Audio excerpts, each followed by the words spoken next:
Hey everyone, I'm here with Alan Hilton and Andrew Hanauer. Alan is Executive Director of House United and also Director of the Institute for Missional Formation at Covenant Presbyterian Church. And Andrew is CEO of the One America movement, supporting faith leaders to combat toxic polarization. Hi, Alan. Hi, Andrew. How are you doing? Doing well. Thanks, Mark. It's good to see you. Thanks for having us. Absolutely. I'm so glad you guys are here. And I'm excited about this sort of three-way conversation about the world we're living in terms of politics and Christian nationalism and division and polarization and all of that. And so anyway, we're going to get into that. But I'd love to hear just briefly from each of you, just kind of what you do in your work. So Andrew, why don't you share what you do? Yeah, absolutely. Well, thanks again for having me on. So, One America is a organization that is rooted in the idea that toxic polarization is a spiritual crisis. It's a question not just of what kind of country we live in right now with everything going on, but also who are we going to be, as individuals, and are we going to be people who follow God's call to be peacemakers in the world, or whether we're people who feed a very unhealthy cultural tendency to tear each other down. So we think the best way to do that is support faith leaders, faith communities who already want to do that work. And so we work with everyone from Southern Baptist churches to mosques and synagogues, the whole spectrum of Christianity, LDS communities, and really just try to help those leaders and those communities navigate these waters and also build trust and relationships with each other. Yeah. Oh, that's awesome. And Alan, tell us real quick what you do. Yeah. So House United is a nonprofit I started 8 or 10 years ago. And its tagline is bringing people together across difference for the common good. But the main focus has been in churches. I do some corporate teams and colleges and seminaries, but most of it has been with a huge overlap with what One America movement does. In fact, One America movement is an organized version of what I've done in a disorganized way. The job at Covenant Church in Austin is an extension of this because they asked me to come in and help them navigate red-blue things. But the missional part of it is awfully fun because one of the things Andrew, I think, runs into, and I certainly do, is it's not just about the church getting able to sing Kumbaya better together. It's about helping the world survive and helping the land not come apart at the seams. And so the missional element of, I think, One America is about that. And I certainly, in my work, have been. Yeah. Yeah. Well, I'm as I said, so glad to be able to talk with both of you guys. I think the work that you guys are doing is so important, especially today. And so usually, as I'm starting one of these conversations, I don't tell our listeners what day we're recording, but I'm going to today. It's July 17th, 2024. And so it's a Wednesday. Last Saturday was the day that someone tried to assassinate Donald Trump. And that feels like something we need to talk about if we're going to talk about the polarization that we're experiencing in our country today and in our churches. So maybe let's just start by unpacking that. Like, what does that say about where we are? Alan, why don't you go ahead and start? So I was up to preach on Sunday and had to revamp sermon and kind of start from scratch. And so I thought a lot, obviously, about it in the 18 hours between when it happened and when preaching happened. And I made my way around social media, and of course, reactionary America went reactionary, and so you had memes of a guardian angel wrapping arms around the president,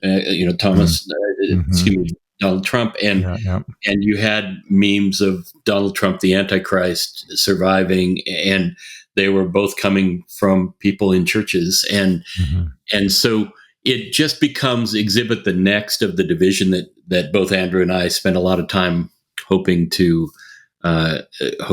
minimize.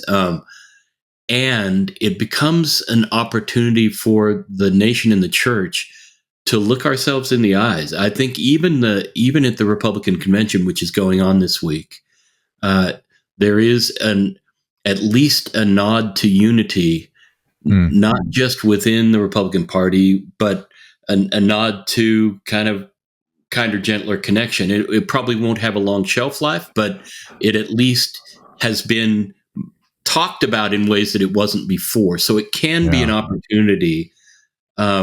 Sunday, what I ended up preaching was creation and cross. Everyone in this picture was created by God and died for by Christ. And so you can't say, boy, I'm sorry they missed, right? I'm sorry gunman missed, and continue to feel like you're being faithful to the way of Jesus. Yeah. And you can't really go in the opposite direction. And the value of the other works across the board. And God implanted it and Christ died for it. So we ought to honor it as faithful folks. So those are the opportunities I see in this. It's a strange thing to see an assassination attempt as an opportunity, but hope springs eternal. So that's kind of where I've landed in the last few days. Yeah. How about you, Andrew?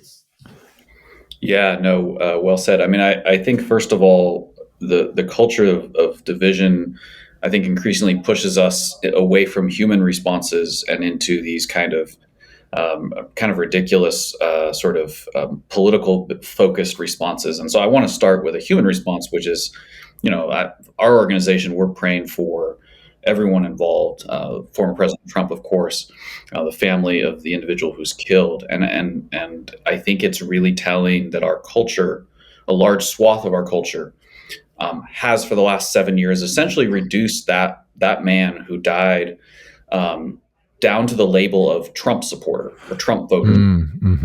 And I mean, I long to be the kind of husband and father who would dive in front of my family to stop a bullet. And I would argue that most people in our country should aspire to be that kind of father, husband, or mother, sister, etc. And I think it's just so powerful, that juxtaposition between how our culture has labeled people down to who they voted for, what their partisan affiliation is, when our humanity is so distinct from that. I think it is absolutely just another example of the culture of division. And I think from our perspective, the spiritual crisis of this, because we cannot, Jesus says this all the time, right? You cannot hate in your heart and then not expect that to be reflected in your actions. You cannot have one set of beliefs and values internally and then live in the world in a different way and expect there not to be a judgment day where those things come into conflict. And so I think it's sad, but not unexpected. And I think the question now is, what are leaders going to do? And I think the good news is, at least, that Alan mentioned the Republican convention. I think it is really encouraging to see a lot of Democratic politicians, condemning political violence unequivocally. I think that is so important. And I hope that both sides will continue to do that if, God forbid, there's another incident. Yeah. Yeah. And it's interesting, all the pastors who had to preach on Sunday morning, as you were saying, Alan, and I'm a pastor. I actually had a guest preacher scheduled for that Sunday. And so I didn't have to come up with a whole new sermon, but our worship leader and I were texting on Saturday night, and he's like, it feels really important to talk about this on tomorrow morning. And I'm like, yeah, for sure. So I'll just share kind of what I said to our congregation. And most of it I had sort of thought about in advance and jotted down a few notes on my phone. Here are the things I want to touch on, but it wasn't until we were in the moment of worship that I was just sort of struck by the belovedness of every person involved in that incident, right? And so I started by saying, yesterday a beloved child of God tried to take the life of another beloved child of God, and different beloved child of God did die, and 2 others were injured. And then and so for me anyway, that's what's really helpful, is to remember, and you guys kind of both have been saying this already, right? We are all beloved children of God. whatever our political leanings or ideologies. The other thing that I said was that the tendency is going to, or the temptation is going to be to start blaming each other, right? And we've seen that across the board already. Democrats blaming Republicans for their, violent rhetoric, perhaps, and Republicans blaming the Democrats for, demonizing Donald Trump, and so then the responsibility for us as followers of Jesus is to not resort to blaming, right, and to take responsibility for our own actions and attitudes and words, and lean into the way of Jesus, which is to love our enemies and pray for those who persecute us, even if it's not necessarily real persecution in this. Although an assassination attempt might be considered persecution, but I shouldn't laugh. Anyway, right, and so that's kind of how I've been thinking about where we are. How do we get away from the blaming that happens? Andrew, what do you do when you work with churches and pastors and people in terms of the blaming? Yeah, well, I think it comes first of all to this question of if you believe the problem is all sorts of other places but not in yourself, then there's a certain amount of challenge that we're going to have in getting where we need to go. So I travel a lot for work. I take a lot of Ubers or Lyfts, and oftentimes the person will ask me what I do for work, and I'll tell them, and they'll say, "Oh, that's fantastic, right? We got to make America less divided. That's fantastic." Mm-hmm. And then they'll share who they think is responsible for our country being divided, right? And it's always the other side. Right, it's always the media, or the Democrats or the Republicans or Trump or whoever. Right. And I think there just has to be a reckoning with the fact that if we're not willing to accept our own responsibility for the ways in which we contribute, and certainly our own side's responsibility, we're not going to get where we need to go. So when we work with churches and synagogues and so forth, I think the good news is I think most clergy get that from a starting point, right? Mm-hmm. And so what they're really looking for, I think, is their concern, I think, is usually that they feel that their faith is being challenged for supremacy by political ideologies. In other words, their congregants should be Christians first and Democrats or Republicans ninth. Mm-hmm. But instead, they're living in a world that's telling them, no, the only thing that matters is which team are you on. Yeah. And so they're looking for concrete ways to combat that, to make sure that the faith identity remains first. Yeah. And I think that more than anything else is their challenge, not to make their congregants believe different things about the world or about politics, but just to keep, in the Christian context, to keep Jesus first and to keep politics where it belongs. Yeah.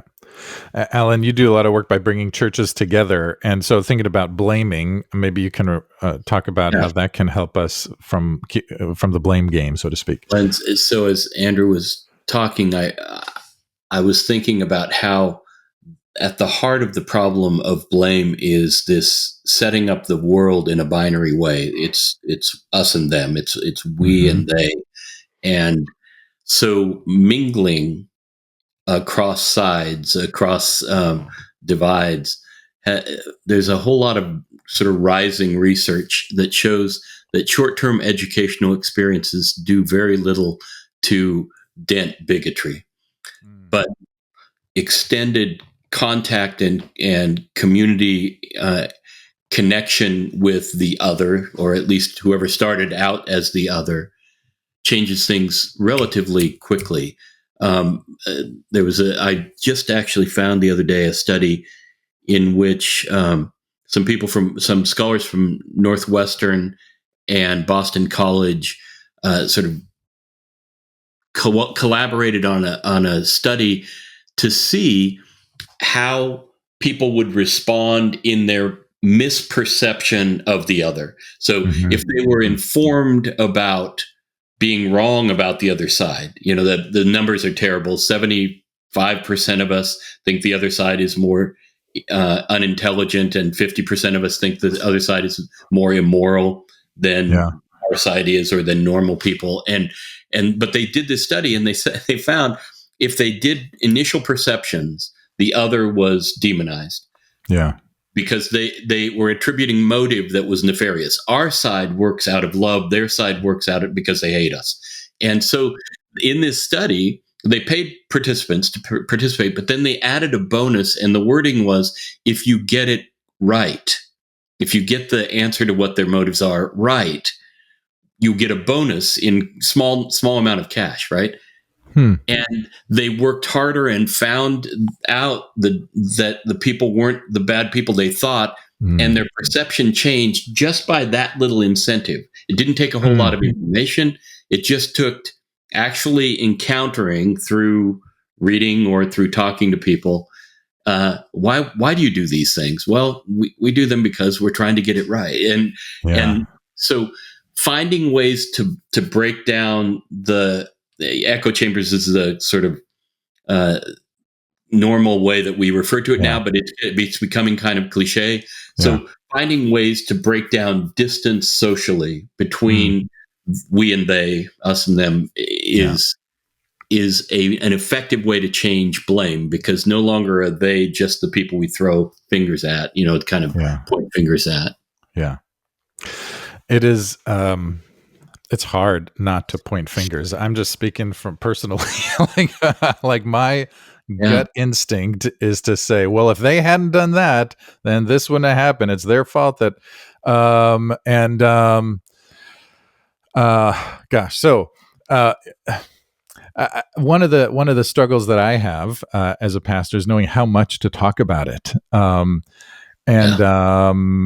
In some ways, I don't want to talk about it at all, and maybe I should talk about it more.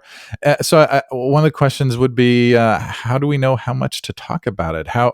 Because the fear is I don't want to stir anything up that isn't already there, and keep it outside the church.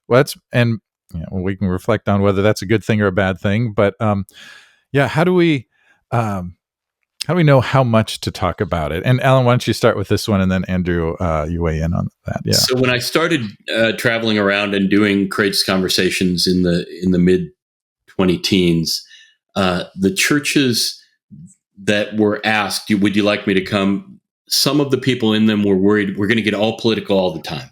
Right? That's the big worry. We don't want to be a political church all the time. And the reason they said that was because they thought somebody was going to get into the pulpit and take one side. And they also anticipated that person is going to take the opposite side of what I think. But then when we started doing the work, they realized these conversations happen once a month, or the conversations about politics don't permeate everything we do. But if we don't do them, then we're leaving out a primary part of everybody's life, because we're more political than we've been in my lifetime, as sociologists tell us, social psychologists tell us. So if pastors and leaders say, I'm just not going to talk about that stuff, my people aren't comfortable with it, we're leaving out a primary part of being a disciple, because the rest of life they are talking about it. And so it's a great question, Marcus, because I run into it all the time. How do you balance, and in what kind of, it becomes a bigger question, becomes how do you talk about politics? Because as I say, the stereotypical way is you storm from the pulpit, you come down on one side or the other, and there may be other ways to do this that reduce the distance between the sides. Yeah. Andrew. Yeah, no, I think that's right. I mean, I think we've worked with a lot of clergy who think the choices are never talk about politics at all, or basically turn your pulpit into a political mouthpiece. I would go with option C. I think that part of this is how you engage the question, not whether you engage it, because again, if you don't help your congregants have a framework for understanding the world around them, they will get that framework from somewhere else. And right now, they're going to get it from Instagram and TikTok and Facebook and CNN and MSNBC and Fox News. I think that part of that comes from how do we as people of faith, how do we process information? How do we understand that any entity, any political party, any politician has an agenda that they are trying to advance that is not going to be 100% in lockstep with our faith. Yeah. And that doesn't make them evil, and it doesn't make them bad people, but it means you can filter what they're saying through scripture and through teachings rather than the other way around. I also think that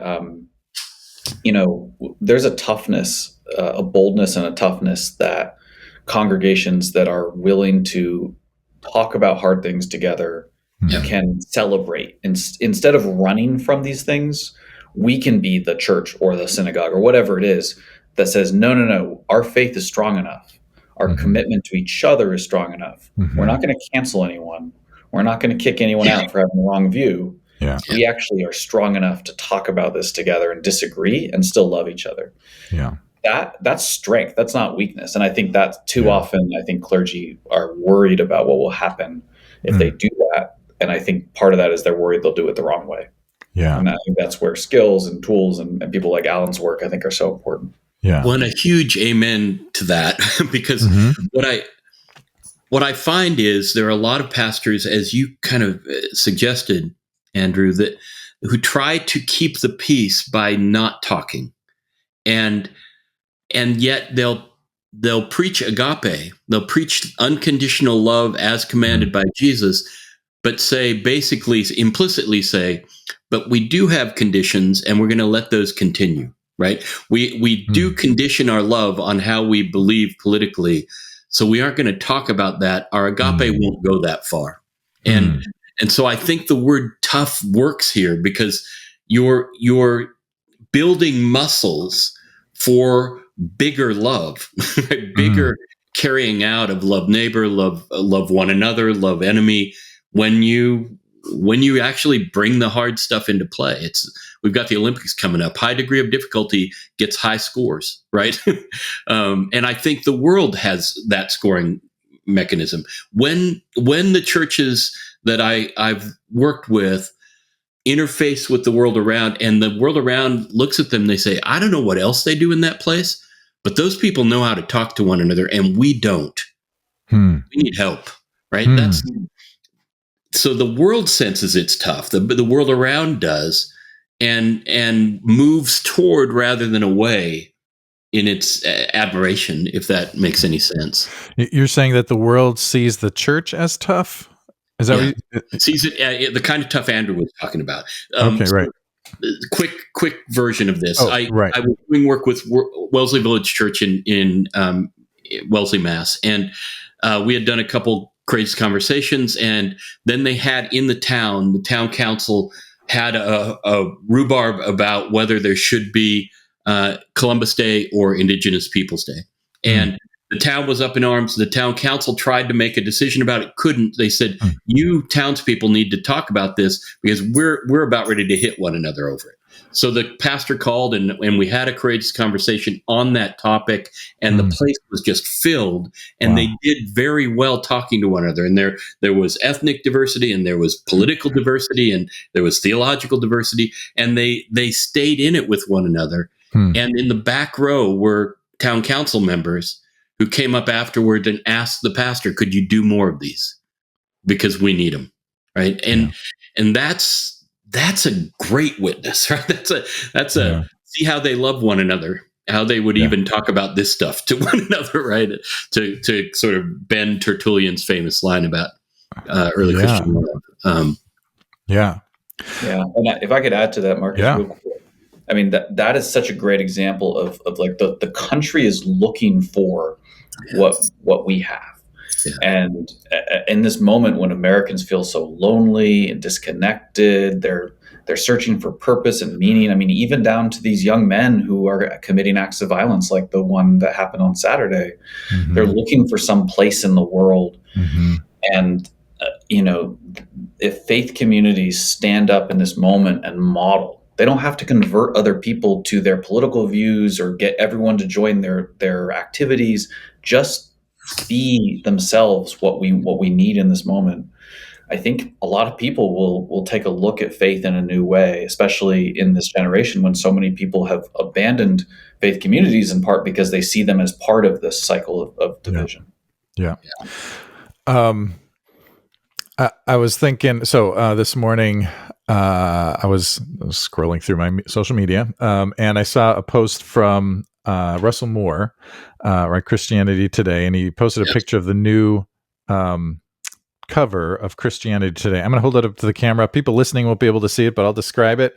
So it's the inside of a church, and there's elephants and donkeys running rampant, and people basically running for the doors out of utter fear, which I think kind of captures certainly how pastors feel, especially in churches with a lot of polarization or lots of different ideas. And the fear is that people are going to go running for the doors.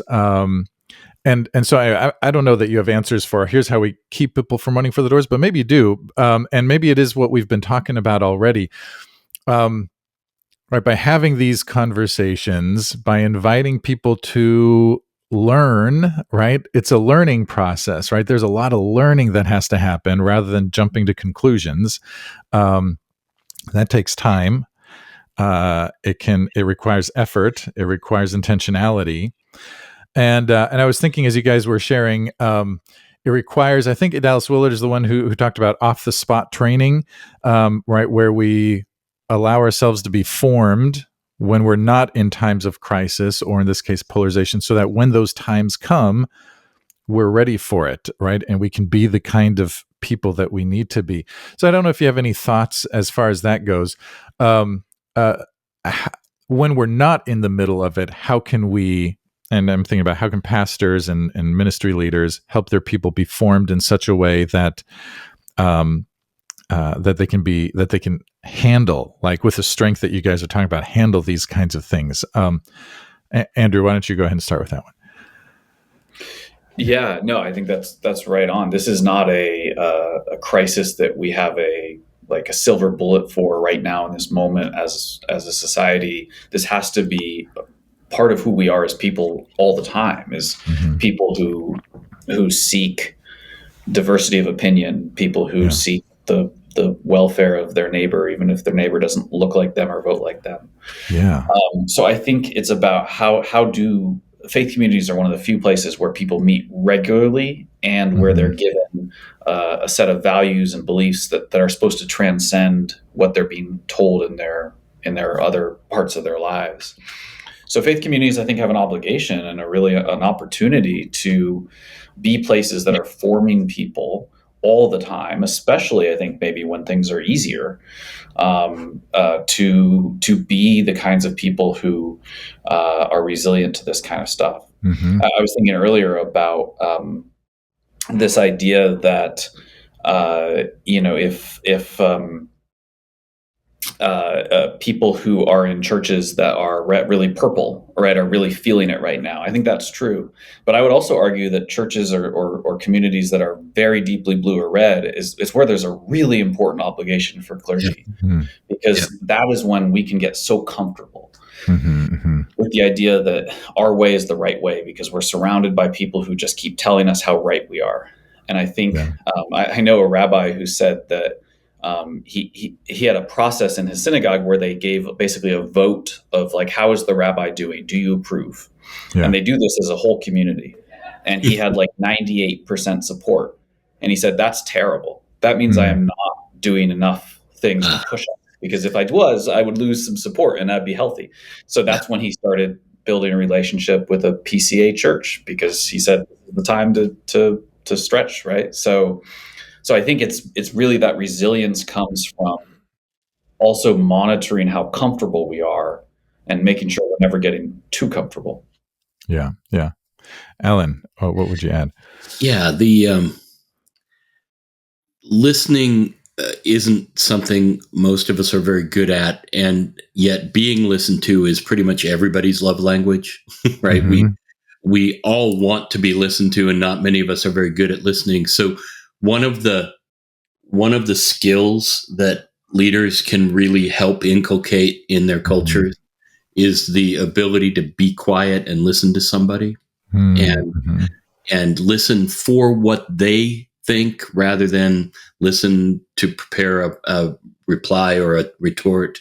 And it's not easy in a reactive culture. And so I think that's one of the things in off the spot things that makes a good exercise. And so one of the things that I do when I go into churches is have them pair up with somebody they haven't known and listen for an extended time, 20 minutes to a half hour, just with the question, what are your politics, and how in your life did you come by them? Yeah. Right. So the biographical feeding into where you find yourself, and the biographical part makes people stay in the conversation. Mm. And see the other as other than just a placard or the face of some talking head on the screen. And then in an ideal world, then after they've done that, they're in a room of people doing this, and they share the other's story in the first person. It's called life swap. And so I've been in a situation where a young black man tells the story of an older white woman and starts with, I grew up in X place. My name is Irma. And the distance between their social place and their political place suddenly gets really strangely heartened by having to assume the identity, at least temporarily, of the person. So ways of bending subjectivity a little bit, right? Bending, again, you into, I can understand you if I can listen long enough. That's a skill that I find people most, I don't know, most excited and surprised that they get better at. Mm-hmm. And when I think about, and I've shared this with our congregation, we talk about Jesus loves everybody and God loves everybody, which is 100% true, and including the people that we have a really hard time loving, right? And I, when I talk about this, I usually say, and I think the reason is because Jesus knows everybody's story, right? And when Jesus was, walking the earth 2,000 years ago, I don't know if he was 100% omnipotent. Maybe he was, maybe he wasn't. But I think he knew people's stories, or at least he knew that people had stories, right? And so when you begin to understand that everybody has a story, there's some reason, some experience, some way that they've been formed because of wonderful things and terrible things that have happened in their lives, right? That has brought them to where they are now. Then you can begin to say, oh, okay, well, maybe if I had been through all that, I might be where you are today too.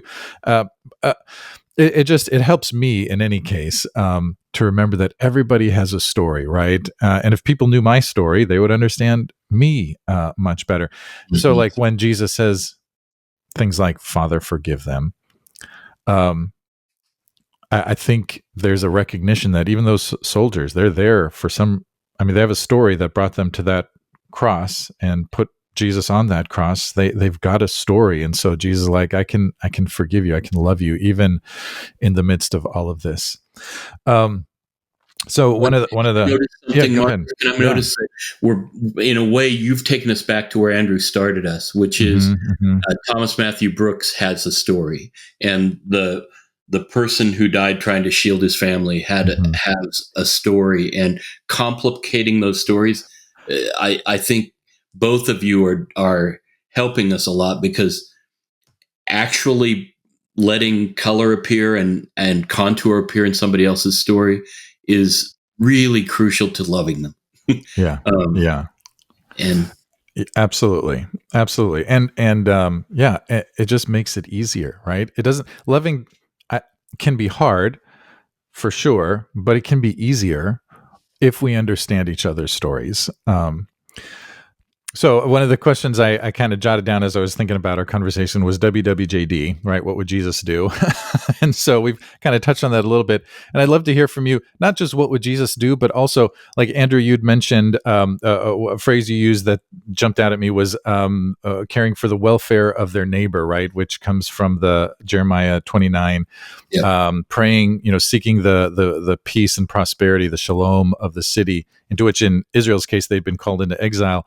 And so maybe reflecting on seeking the shalom of everyone around us, those we agree with and those we don't, but also what other scriptures can be helpful resources as we navigate these very polarized times. Andrew, why don't you start with that one? Yeah, sure. I mean, I think you touched on it just now, right? The idea of wanting the thriving of everyone more than we want to win, and we have to want that. We have to really want that. You can't fake it. I remember I used to work for a nonprofit on Capitol Hill, and there was this dynamic where if a moderate Republican congressman wanted to co-sponsor progressive legislation, the Democrats wouldn't let them because it would then give them a campaign talking point about how bipartisan they were. So in other words, they wouldn't take yes for an answer because they wanted to defeat their opponent more than they wanted bipartisan partner. Wow. thriving, right? And I'm sure it happens the other direction. Sure.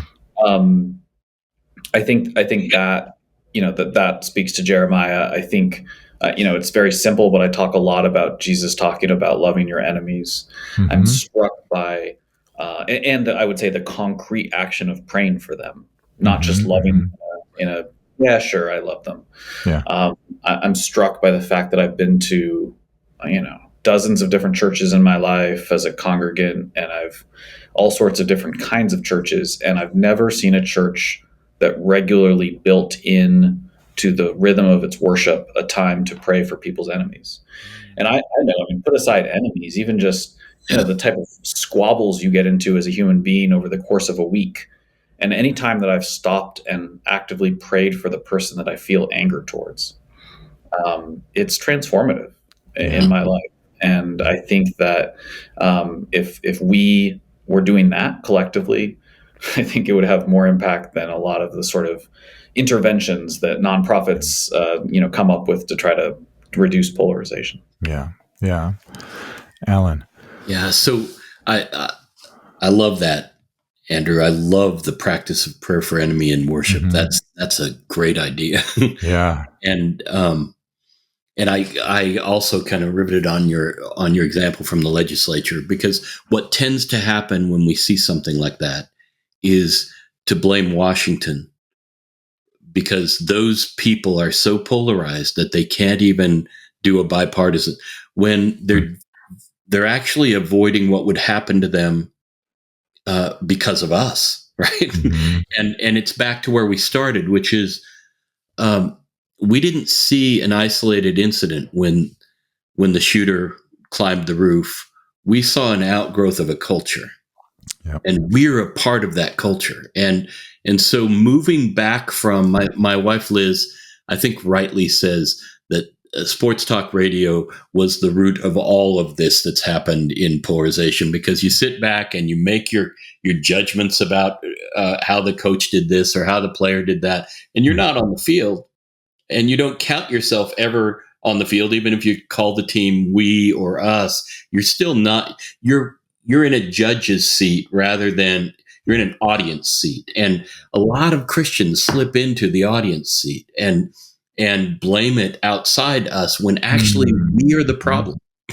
It's our thing to be the people who are church.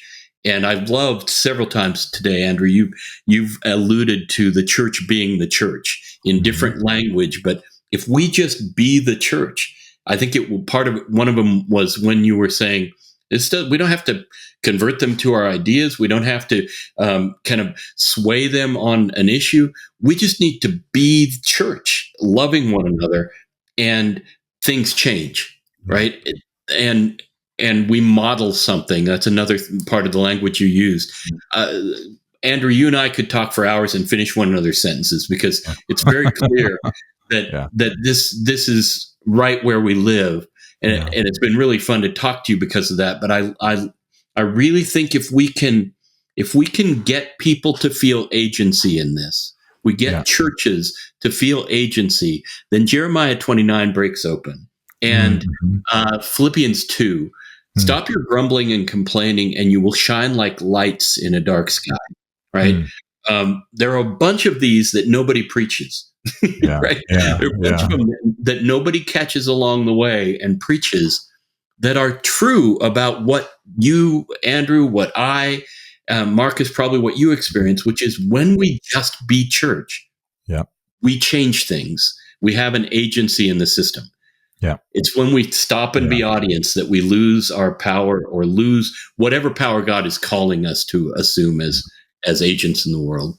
I love it. I know we got to kind of move towards a conclusion here. We could keep going a long time. Just sort of a side observation, something I think about sometimes. Andrew, you mentioned that story about one side not wanting to partner with someone from the other side, and sometimes I think about these people that we send to be the leaders of our country are people I would never want to hire, to work for me, because they can't get along with anybody, right? And they're unwilling to negotiate or whatever, And anyway, I don't know that there's a solution for that, but whatever. It has to do with us, right? It does 100%, right? And again, right. So that's a good reminder, right? We can't change anybody. We can't change our politicians. We can't change how other people vote, or how they think about, opposing viewpoints. But what we can control, so to speak, is ourselves and how we interact and how we treat one another and how we vote, right? And how we love our neighbors and love our enemies. So there's a lot of work to be done, and I think a lot of hope, if we have the right kinds of tools, which you guys have given us. So let me just give you, in the last couple of minutes here, just each of you share a little bit about what you do and the kinds of tools that you offer for churches, if they want to really kind of wrestle with and work through these things. Alan, why don't you start? So over the course of our conversation, I've mentioned Courageous Conversations, and I do a thing called Christian Mingle, where I play Yenta to Christian Mingle is the name of a Christian dating site, and they haven't sued me for using the name yet. But I play Yenta to get a conservative church and a progressive church doing a Habitat House together or something. And I know that's something you do with One American Movement. And so I've named some of those things. The latest thing that I've begun will start in September. I'm doing a 12 church cohort of churches that are different ethnically and geographically and politically and theologically and culturally. So we've got everything from a small Pacific Islander church outside Salt Lake City, Black inner city church in Atlanta, affluent white church outside Chicago, North Chicago, the inner city Church of God in Christ in LA. So we're running the gamut of some speckled red blue churches and some blue and some red. I've got a Missouri Synod Lutheran Church in Arizona and an ELCA church in Minneapolis. And we're just going to go through the election season together on Zoom every Tuesday night. I'm going to be doing something with them that facilitates conversation, that teaches new skills. And hopefully by the end, these people feel like brothers and sisters in Christ, even though they're voting differently, even though maybe at the start the blame would have been going from one to another in that circle. So it's I said earlier, I think the answer is exposure to one another. Mm-hmm. So lately I'm moving more and more in that direction, and COVID put us in a place where we Zoom as a matter of course. So I'll get back to you on how it went, but I'm excited about that as a new part of the kind of thing that I'm doing through House United. Love it. And if people want to find out more about what you're doing, how to connect with you, where could they go? Yeah, houseunitedmovement.org is the landing place. And if they just express interest, I'll get back to them and we'll be in contact. Awesome. And Andrew, tell us about the kind of resources you offer and how to connect with you. Yeah, absolutely. And that's great. I can't wait to hear how that goes. That's fantastic work. We come from the perspective of how do we support faith leaders, and that means that we try to be responsive to what their felt needs are. So we've got some clergy who are like, hey, I'd love to go meet a congregation that's different than me, but right now I've got Yeah. lots of issues right here internally, right? And then we've Mm, got others who say, yeah, no, look, introduce me to the local imam or to the local mhm, pastor mm, who's not like me. mhm, So we do everything from trainings and workshops to help faith leaders and faith communities understand how polarization works and what they can do about it, how to have hard conversations with people who are different than you, mm, how to really effectively set the tone within your community around these issues and navigate the election season. And then we also do, so to Alan's point, we do relationship building, trust building between mm, congregations. We have a network specifically for sort of theologically orthodox Christian communities, evangelical mostly, called Matthew 5-9 mm, Fellowship. And so that's available to those folks. We have a Jewish version of that as well. mm, And hopefully we'll be building a mainline Christian kind of version of that as well. mhm. And that's really one vertical of our programming. And then we also have work where we'll go in and just offer an event of some kind to a community to say, hey, this is what we're about, and just give you a little taste of it. Mm. And then see from there kind of what their interest is in pursuing it. And Awesome. you can find us at oneamericamovement.org. Awesome. Guys, thank you, Andrew and Alan. Thank you so much for Thanks, this Andrew. really great conversation. Rich, helpful, right? And some the kind of conversations that we need to keep having. Pastors, leaders need to keep learning and growing. And I love the resources and the insights that you guys have offered in terms of how we can help our people learn and grow, learn about each other so that we can love each other. And maybe that's where it comes down to, right? Learning about each other so that we can love each other the way Jesus loves us. So thank you so much for being here. Really Thanks. grateful for both of you guys and for the work that you're doing.